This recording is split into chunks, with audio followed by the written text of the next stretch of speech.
Hello friends, welcome to my channel DS Individual Coaching and myself Devashish। Friends, आज हम class 10 NCERT math book exercise 1.3 का question number 1 solve करेंगे। Question है prove root 5 is irrational. ठीक है, तो इस तरह का क्वेश्चन आप लोगों को रेगुलरली बोर्ड एग्जाम में एक क्वेश्चन आता ही आता है।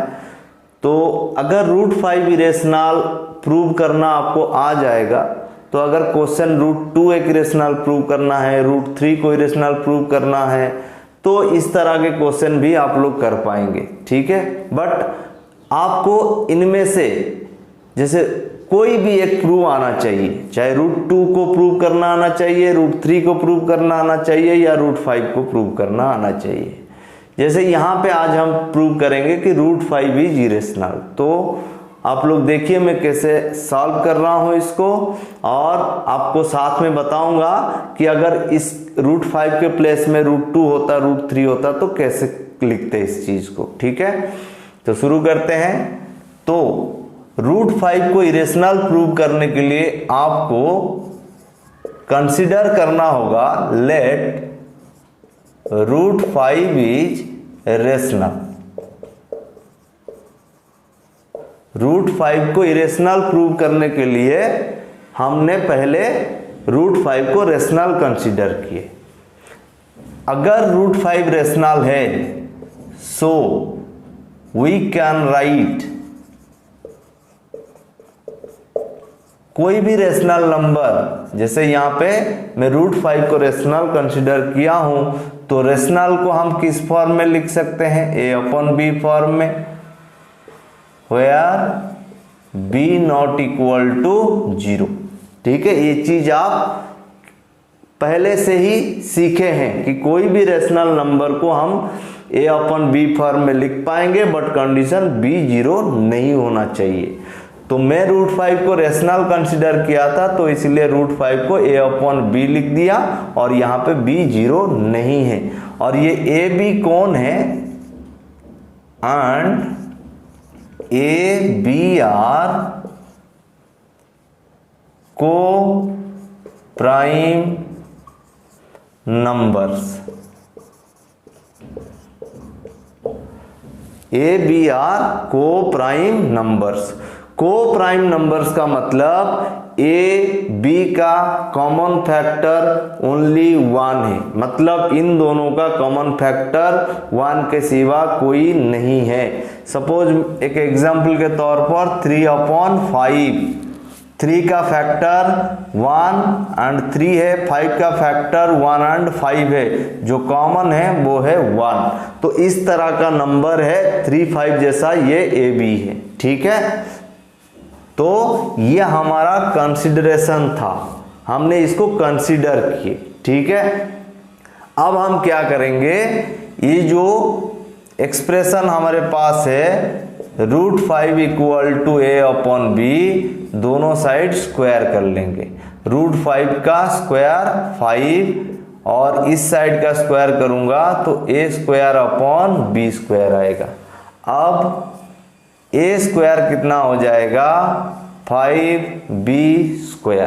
ठीक है, इससे क्या प्रूव हुआ? a² इक्वल 5 इंटू b² का मतलब 5 is A factor of a²। ठीक है, तो यहां पे जैसे हम लोग लिखते हैं 15 इक्वल टू 3 इंटू 5, इसका मतलब 3 15 का फैक्टर है, 5 15 का फैक्टर है। अगर यहाँ पे a² इक्वल 5 इंटू b² है, तो 5a² का फैक्टर है। और आपके एनसीईआरटी बुक में एक थ्योरम है, अगर a p² का फैक्टर है तो a p का भी फैक्टर होगा। तो उस थ्योरम को हम यहाँ पे अप्लाई करेंगे। जैसे 5 यहाँ a² का फैक्टर है, तो 5 is also factor of a। ठीक है, तो यहां तक हमने क्या किए कि हमने शो किए 5 किसका फैक्टर है? a का। सपोज यहां रूट 3 होता, तो आपको √3 equal to a upon b लिखना होता, यहाँ √3 का स्क्वायर 3 होता और यहाँ a square equal 3b square होता। तो यहाँ पे लिखते 3 is a factor of a square, 3 is also factor of a। वैसे ही √2 होता तो 5 के प्लेस में सब जगह 2 आ जाता। ठीक है, अब चलिए हम √5 को प्रूव कर रहे हैं इरेशनल, तो इसलिए मैंने यहां तक पहले आपको बता दिया कि इस तरह से आपको लिखना होगा। ठीक है, इसके बाद क्या करना होगा, जो a है a को कंसीडर कीजिए 5c। अगर यहां √3 होता तो a को 3c कंसीडर करते, √2 होता तो a को 2c कंसीडर करते। इसके बाद दोनों तरफ स्क्वायर कर दीजिए तो a स्क्वायर इक्वल टू हो जाएगा 25c स्क्वायर। अब हम क्या करेंगे, ये जो रिलेशन देख रहे हैं a square equal to 5b square, तो यहां इस रिलेशन में a स्क्वायर नहीं लिख के उसके बदले में 25c स्क्वायर लिख रहा हूं। इस रिलेशन को यहां लिखने जा रहा हूं, यहां a स्क्वायर नहीं लिख के a स्क्वायर के बदले मैंने 25c स्क्वायर रख दिया। यहाँ पे सपोज a स्क्वायर को यहां से मैंने हटाया और उसका वैल्यू 25c स्क्वायर है तो यहां रखा, और इक्वल टू कितना है 5b स्क्वायर। अब 5 से ये डिविजिबल है 25, तो यहां रहेगा 5c square equal to b square, या फिर b square equal to 5c square. ठीक है, अब देख सकते हैं सेम जो यहां से जैसे a square equal to 5b square था, हम लिखे थे 5a स्क्वायर का फैक्टर, सो 5a का भी फैक्टर। यहां पे देखिए b square equal 5 into c square, तो 5 is a factor of b square, तो 5 is also factor of b। ठीक है, चलिए अब बात देख लीजिए, यहां पे हमने इन दोनों स्टेटमेंट को थोड़ा सा ध्यान से देखिए। 5 a का भी फैक्टर निकला, 5 b का भी फैक्टर निकला, तो इसका मतलब a b का एक कॉमन फैक्टर 5b है, तो मैं यहां लिख सकता हूं सो 5 is also a common factor of a and b। ठीक है, बट यहां पे इस स्टेटमेंट पे आ जाइए जहां पे मैंने लिखा था ए बी आर को प्राइम नंबर्स, और मैंने बताया था ए बी को प्राइम का मतलब ए बी का कॉमन फैक्टर 1 के सिवा कोई नहीं है। बट हमने क्या प्रूव किए कि ए बी का और भी एक कॉमन फैक्टर है जो है 5।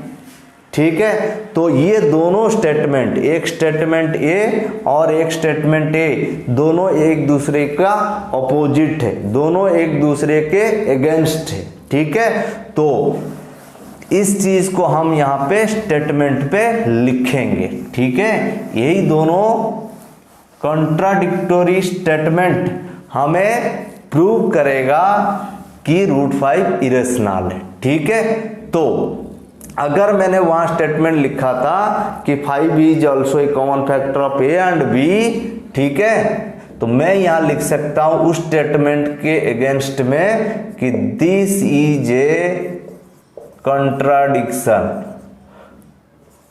this is a contradiction। कौन सा चीज कॉन्ट्राडिक्शन है, वो जो स्टेटमेंट मैंने लिखा था कि 5 is also a common factor of a and b, जो कि पॉसिबल नहीं है, क्योंकि स्टार्टिंग में जब हमने शुरू किया इस क्वेश्चन को वहां पे ए बी मैंने पहले से लिख दिया था कि को प्राइम है, हम मान लिए थे उसको। को प्राइम का मतलब ए बी का कॉमन फैक्टर 1 के सिवा कोई नहीं है। बट यहाँ पे जब हमने सॉल्व किए तो एक स्टेटमेंट पे पहुंचे थे कि 5 is a common factor of a and b, तो उसी स्टेटमेंट के लिए मैं ये स्टेटमेंट फिर से लिख रहा हूं कि दिस इज ए कॉन्ट्राडिक्शन। क्यों ये कॉन्ट्राडिक्शन आया, ड्यू टू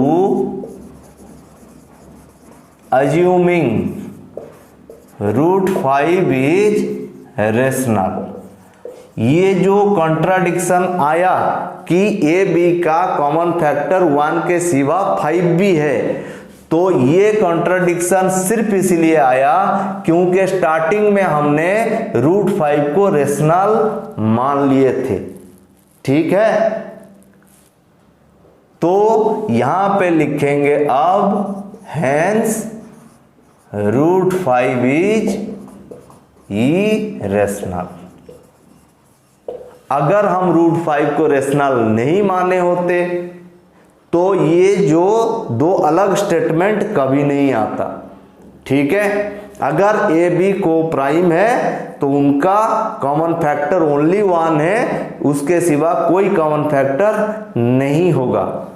बट यहां पे हमने रेशनल मान के जब सॉल्व किए तो एक अलग फैक्टर निकला जो कि हमारा जो इनिशियली जो कंसिडरेशन किए थे उसके अगेंस्ट में आ गया। ठीक है, और ये सब हुआ √5 को रेशनल मानने से, तो इसीलिए लास्ट में लिखा गया √5 इज इरेशनल। ठीक है, तो सेम अगर आपको √2 √3 दिया है तो जो कॉमन फैक्टर यहाँ पे 5 आया था तो आपको 3 मिलता, √3 के केस में, √2 के केस में 2 मिलता, √7 के केस में 7 मिलता। ठीक है, और सेम आपको लास्ट में ये स्टेटमेंट लिखना होता, यहाँ √5 के बदले जो भी नंबर दिया होता यहाँ पे लिखते और यहाँ पे इरेशनल उसको बताते। ठीक है, तो ये था क्वेश्चन नंबर 1 को सॉल्व कैसे करेंगे उसका आइडिया। ठीक है, तो और भी इस एक्सरसाइज में क्वेश्चन है, बट इसको आप लोग पहले सॉल्व कीजिए।